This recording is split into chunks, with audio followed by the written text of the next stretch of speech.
Inter की कक्षाओं के लिए हिंदी की पाठ्यपुस्तक का दूसरा भाग है व्याकरण, जिसमें आप मास कम्युनिकेशन से संबंधित व्याकरण पढ़ते हैं। उसमें विशेष पत्रकारी लेखन, पत्रकार कैसे लिखता है, पत्रकारी लेखन के विभिन्न स्वरूप, इनके बारे में आज आप जानेंगे। सबसे पहले इस व्हाइट बोर्ड पर नज़र डालते हैं। कुछ टॉपिक्स लिखे हुए हैं, उन्हीं टॉपिक्स के आधार पर आगे हम बात करेंगे। यहाँ है पत्रकारी लेखन। तो पत्रकारी लेखन किसको कहते हैं? जिस माध्यम से पत्रकार लिखने का कार्य करके पाठकों तक या ग्राहकों तक पहुंचाता है, वह पत्रकारी लेखन है। यानी पत्रकार के लिखने का तरीका। पत्रकार है वह समाचार पत्रों के लिए भी लिखता है, रेडियो के लिए भी लिखता है और टेलीविज़न के लिए भी लिखता है। इंटरनेट के लिए भी पत्रकार लोग काम करते हैं, यानी लिखते हैं, जो हमारे जनसंचार का आजकल सबसे प्रसिद्ध साधन है इंटरनेट। इसमें आया पत्रकारी लेखन के स्वरूप।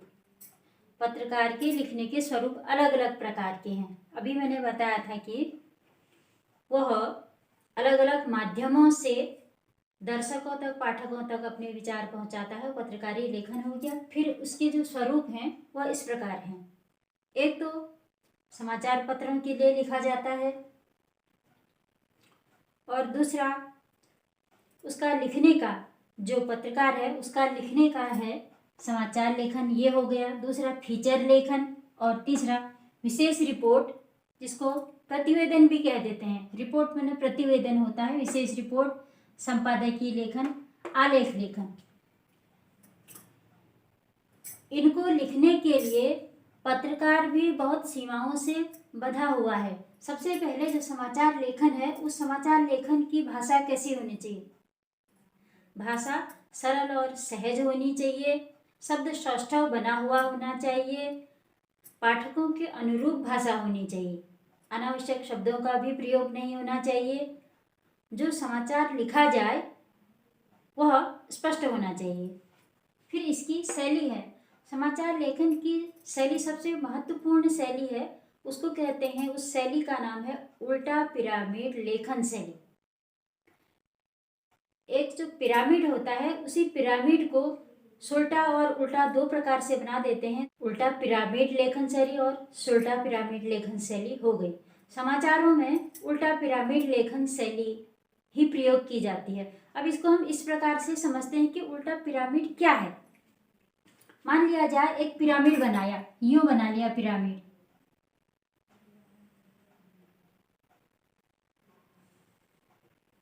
क्योंकि पिरामिड का आकार ऐसा ही होता है। यह सुल्टा पिरामिड है, तो ये जो हिस्सा इसका है यह छोटा है। अगर इसका माप लिया जाए तो यह बहुत छोटा माप होगा, और यहाँ से यहाँ तक इसका माप लिया जाए तो यह इसका बड़ा माप होगा। तो कहने का आशय है, इसी को अगर उल्टा कर दें, उल्टा पिरामिड शैली का मतलब यही हुआ कि इसी को हमने उल्टा कर दिया। अब माप की दृष्टि से यह माप अब बड़ा हुआ और यह माप छोटा हुआ। समाचार को लिखने के लिए इसी शैली का प्रयोग किया जाता है।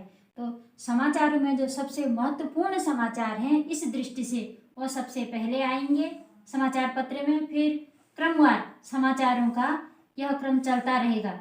सबसे पहले महत्वपूर्ण समाचार, फिर कम महत्वपूर्ण समाचार, और धीरे धीरे करके समाचारों का क्रम उनके महत्व के अनुसार घटते हुए क्रम में आ जाएगा।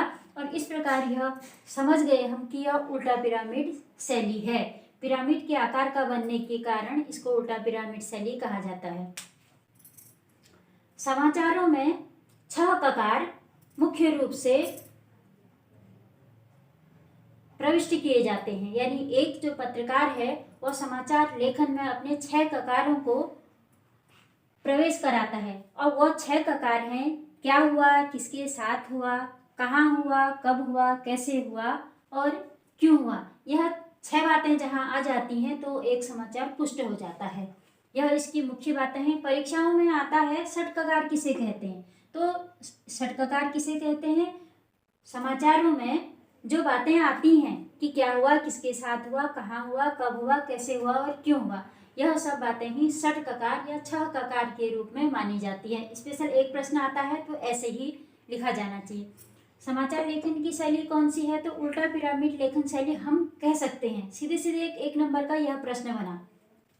अगला आया फीचर लेखन।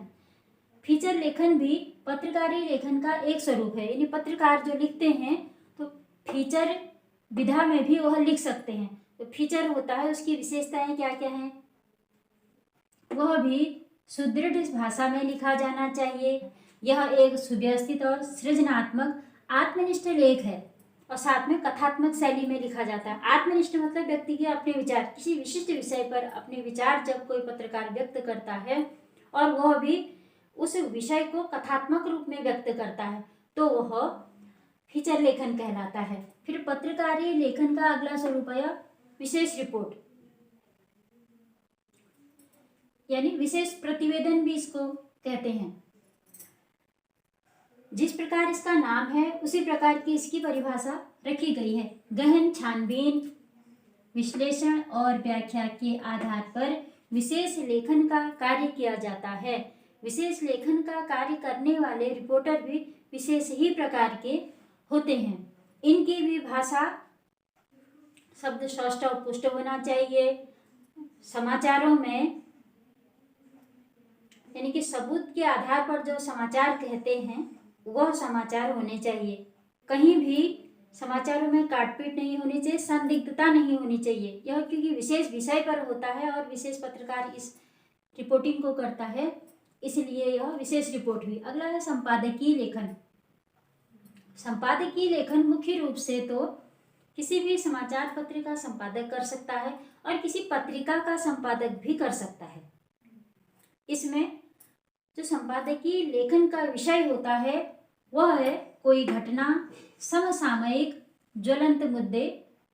यह कोई भी संपादक समाचार पत्र का, फिर से बोल रही हूँ, या पत्र पत्रिका का, पत्र समाचार हो गया, पत्रिका पुस्तक हो गई, मैगजीन जिसको आप लोग बोलते हैं, या किसी भी समाचार पत्र का संपादक अपने ही द्वारा संपादित किए गए समाचार पत्र में जो संपादकीय लिखता है उसी को संपादकीय कहते हैं या संपादकीय लेखन कहते हैं। इसका जो विषय है, लिखने का विषय है, वह किसी विशेष घटना, कोई समसामयिक विषय और ज्वलंत सामाजिक मुद्दा है। अब यह मैंने अभी ये कहा था कि समाचार पत्र का संपादक भी लिख सकता है, पत्रकार भी लिख सकता है और किसी दूसरे समाचार पत्र का संपादक या किसी दूसरी पत्रिका का संपादक भी निश्चित पत्र में, समाचार पत्र में संपादकीय लिख सकता है। पंजाब केसरी में तीसरे पन्ने पर बाईं ओर कभी कभी संपादकीय आती है और वह उन्हीं के यानी उस समाचार पत्र के संपादक द्वारा लिखी गई होती है। अगला है आलेख लेखन। आलेख लेखन एक गद्य लेखन की एक विधा है, यानी एक श्रेष्ठ विधा है। पत्रकार अपने भावों को जन सामान्य तक पहुंचाने के लिए आलेख लेखन का भी प्रयोग करते हैं। यह एक सर्वांगपूर्ण और सम्यक लेखन है। यह महत्वपूर्ण विषयों, महत्वपूर्ण व्यक्तियों, महत्वपूर्ण चरित्रों और विभिन्न अवसरों पर लिखा जाने वाला एक लेख है। उदाहरण के रूप में किसी स्थान विशेष पर कोई गोष्ठी हो रही है और उसमें व्यक्ति विशिष्ट कोई आए हुए हैं, उनकी कोई स्पेशल बात है, तो उसको एक आलेख के रूप में समाचार पत्र में प्रकाशित किया जा सकता है। या विद्यालय में वार्षिकोत्सव हो रहा है या विद्यालयों में 15 अगस्त यानी राष्ट्रीय जो कार्यक्रम मनाए जाते हैं 15 अगस्त 26 जनवरी, इस पर अगर आलेख लिखना होता है तो कोई भी पत्रकार यह आलेख लिख सकता है। एक उदाहरण बताऊंगी कि महत्वपूर्ण विषय क्या हो सकता है। आजकल कोविड-19 पर बहुत चर्चाएं हो रही हैं। आए दिन हम देखते हैं कि संपादक लोग, पत्रकार लोग, जिनको हम एंकर भी कहते हैं, अलग अलग डॉक्टरों के साथ अलग अलग प्रकार से डिबेट चलती है। क्योंकि यह अंतर्राष्ट्रीय विषय हो गया है तो इसमें हम देखते हैं यहाँ पर विशेष रिपोर्ट भी हो सकती है। समाचार तो आए दिन आप लोग देखते ही हैं। और संपादकीय लेखन भी इसमें हो सकता है। संपादकीय लेखन इसलिए हो सकता है क्योंकि यह विशिष्ट विषय है। यहाँ संपादकीय में लिखा हुआ है कि किसी घटना, समसामयिक विषय या ज्वलंत मुद्दा। तो कोविड-19 तो स्वतः ही एक ज्वलंत मुद्दा है। इस पर समाचार पत्र का संपादक या कोई भी संपादक अपने विचार रख सकता है। कोई भी पत्रकार आलेख भी लिख सकता है, विशेष रिपोर्ट भी लिख सकता है, फीचर भी लिख सकता है। और समाचार तो आप दिन प्रतिदिन सुन ही रहे हैं, देख ही रहे हैं।